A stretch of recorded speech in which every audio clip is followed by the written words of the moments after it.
Sitting in a traffic jam behind a scaffolding truck could easily be one of the most miserable experiences of your life.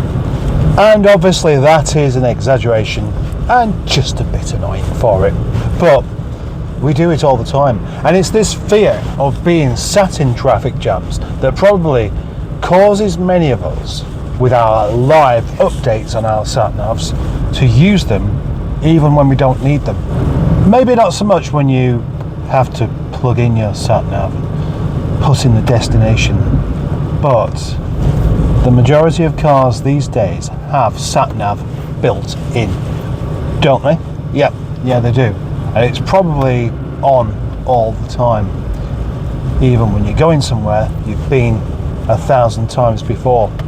But do we need it? I mean, I think the reason we do use it is because live updates will alert you of problems ahead and then divert you a better way. But everybody else is using the same thing, which means that everybody else is also being alerted and being diverted a different way. So you can't really win. Anyway, today I have my sandwiches because I'm going on a little trip out to view a car. I'm going by myself, so that means it's going to be a bit of a problem if I decide that this car is a buyer. Anyway, the car is irrelevant for this particular video. What isn't irrelevant though is the actual journey, because I'm going to do an experiment where I'm going to see if I can get to my destination without using the SatNav at all. Obviously there was a time where people didn't use SatNavs and we had to rely on local knowledge, memory, map reading, etc. And we all got by, didn't we? There were less traffic on the roads, which means that, you know, you would be able to plan a route. In my professional driving days, I knew people who would have a notepad and they'd look at the map first and write down instructions on how to get there, and they'd just have the notepad next to them. Personally, I never did that. I just relied on just remembering. What you'd do is look at the map and try and have an image of the roads that you were going down and where you were turning and all these kind of things. Better than actually having the map out in front of you on your lap, looking down all the time, trying to see where you're going. Of course, these days it probably won't matter too much because you're not going to run into anybody with any great speed ever. Again, by the looks of it. Looking at the route, which I've studied beforehand, it looks a bit like a dangerous snake. I knew this young man once. Actually, I still know him. He occasionally comments on my Facebook posts. He was learning to drive at a time where SatNavs were in use. And like me, he would go to his friend's house in Guildford every single week. For whatever reason it is, I don't actually know. But one day, because he left his SatNav on the screen, and they were worth something at the time, the old Tom-Toms, somebody broke into his Nissan Micra and stole it. And then he tried to get to his friend's house and he couldn't find it. Don't block the entrance to the petrol station. That's the kind of information you don't have on your SatNav. Finally, the first jam out of the way.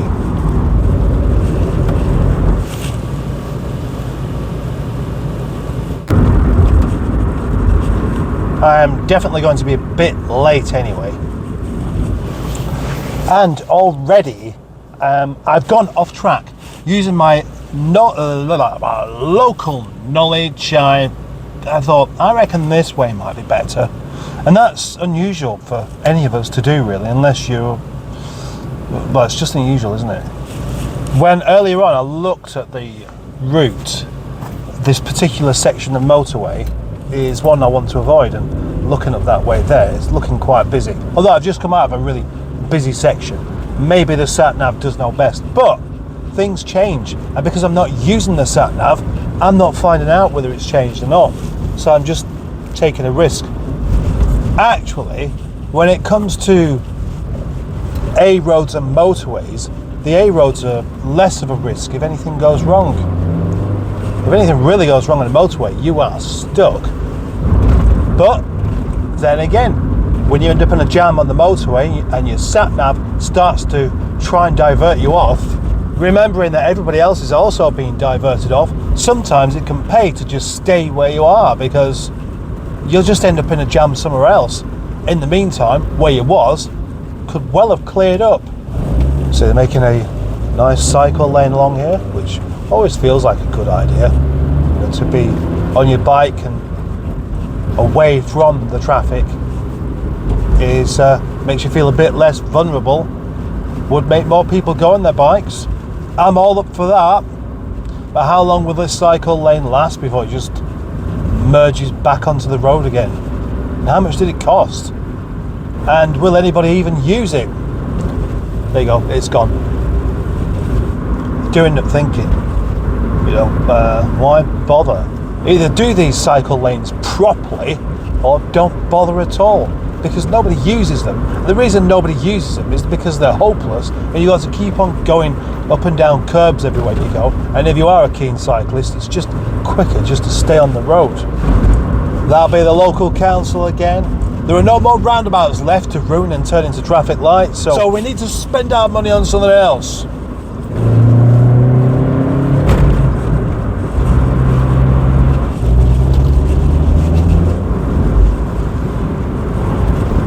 There should not really be much of a challenge to do this for me, because I do know the area. I know quite a lot of areas. I've been driving for quite a long time. When I first started driving, I landed myself a driving job at a fiberglass company. My experience of driving at the time was simply going out late at night, exploring. I didn't really know my way around. Yeah, I was all over the country, and I didn't even have maps. What I had was the director of the company saying, right, okay, it's here, follow this road, look out for this, you know where this is? No, never read. What about this? What about this? Could you get there? I don't know actually. And he'd be kind of just insistent. It was really, really easy, and I could find it. And you know what? I did. I always did. I never actually got properly lost. Then again, I wasn't talking to anybody. I wasn't making videos, and I've got a slight suspicion Bernard Manning used to live up there, you know. I doubted myself for a bit then, because I thought perhaps I'd taken the wrong turning on the roundabout. Turns out I haven't. Then again, I was thinking about how close I am to Manchester here, and I hate driving around Manchester. I hate trying to negotiate Manchester. That's probably because it's horrible, but maybe also the main reason is because we rely on a SatNav rather than just knowing where we're going.